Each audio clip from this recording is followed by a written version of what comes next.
Grabe, dahil sa ginawa ni First Lady Lisa Araneta Marcos, tiningala ang Pilipinas. I'm honored to be part of this year's World Government Summit's Forum on Collaborative Models for Development, hosted by the Office of the Development Affairs of the UAE Presidential Court. Pilipinas, napahanga ang mundo. Pero hindi ito tungkol sa ginto, hindi rin sa palakasan. Isang proyekto ang lumundag mula sa pangarap patungo sa realidad at ngayon buong mundo ang nakatutok.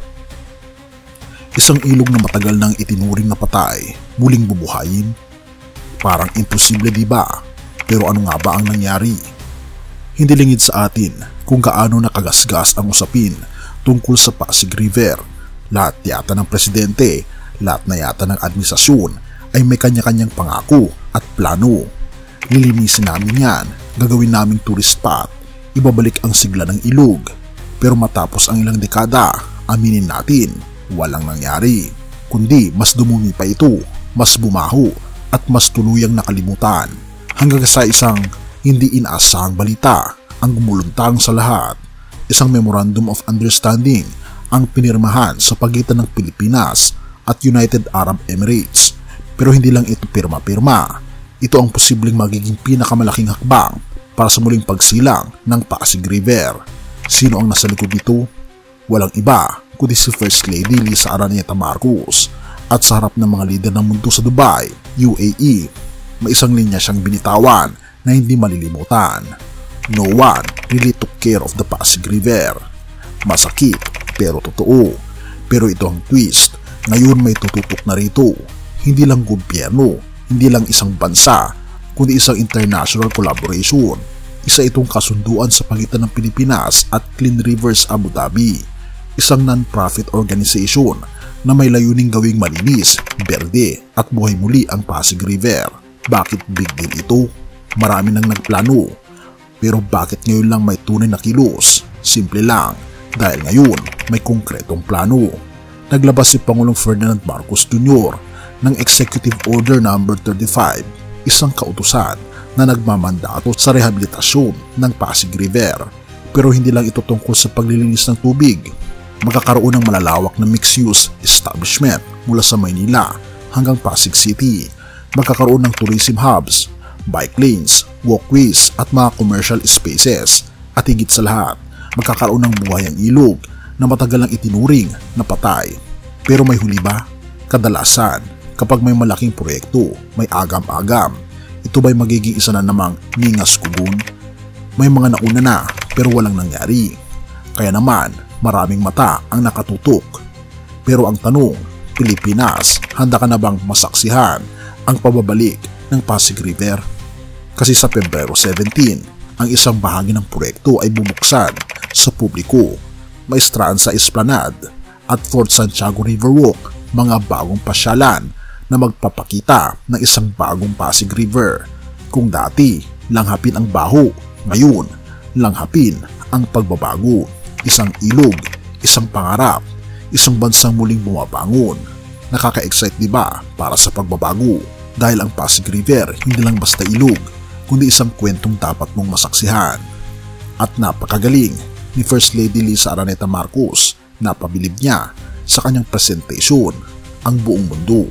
At dahil dito, UAE ay 100% natutulong para sa rehabilitasyon ng ilog bago ang pag-host natin ng 2026 ASEAN Summit na magaganap dito sa Pilipinas. Purihin ang ating Panginoong Diyos. Ezekiel 36 verses 25 to 26. Ako'y magwiwisik na malinis na tubig sa inyo at kayo magiging malinis. Lilinisin ko kayo sa lahat ng inyong karumihan at sa lahat ng inyong Diyos-Diyosan. Bibigyan ko kayo ng bagong puso at ng bagong espiritu. Aalisin ko ang pusong bato at bibigyan ko kayo ng pusong laman. Matagal lang pinabayaan ang Ilog Pasig, napabayaan, nadumihan at tila nawalan ng pag-asa. Ngunit dumating ang isang pagkakataon para ito ay linisin, buhayin at gawing bagong ilog na magbibigay liwanag at pag-asa. Ganyan din ang ginagawa ng ating Panginoon sa ating buhay, kaibigan. Dahil sa kasalanan, ang ating puso ay naging marumi, parang ilog na puno ng basura, ng galit, inggit, kasakiman at pagkakasala. Pero hindi tayo iniwan ng ating Panginoong Diyos. Tulad ng paglilinis ng Pasig River, ang ating Panginoong Hesus din ang naglilinis ng ating puso. Hindi sapat ang sariling pagsisikap para malinis ang ilog. Kailangan ng tulong mula sa isang mas mataas na kapangyarihan. At ganoon din tayo. Hindi natin kayang linisin ang sarili nating puso. Kailangan natin ang ating Panginoong Hesus. Siya ang nagbibigay sa atin ng bagong puso at bagong simula. Tulad ng sinasabi sa Ezekiel 36 verse 26, aalisin ko ang pusong bato at bibigyan ko kayo ng pusong laman. Sa tuwing tayo ay lalapit sa ating Panginoong Jesucristo, siya mismo ang maglilinis sa atin. Siya ang tubig na nagbibigay buhay. Siya ang ilaw sa gitna ng kadiliman. At tulad ng Pasig River na muling magkakaroon ng buhay, tayo rin ay maaaring magkaroon ng bagong simula sa ating Panginoong Hesus. Purihin ang ating Panginoong Diyos at tayo manalangin. Ama naming Diyos na makapangyarihan sa lahat, kami po ay lubos na nagpapasalamat dahil nililinis niyo po ang mga bagay na akala naming wala ng pag-asa. Tulad ng Pasig River, madalas kaming nadudumihan ng kasalanan pero hindi mo kami iniwan. O aming Panginoong Diyos, sugasan niyo po kami ng iyong banal na dugo at bigyan niyo po kami ng bagong puso na ayon sa iyong kalooban. Sa iyo ang lahat ng papuri at pagsamba at salamat sa aming Panginoong Jesucristo na siyang aming buhay at tagapagligtas.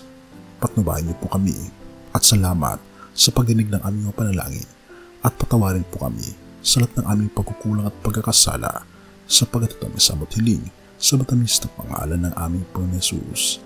Amen.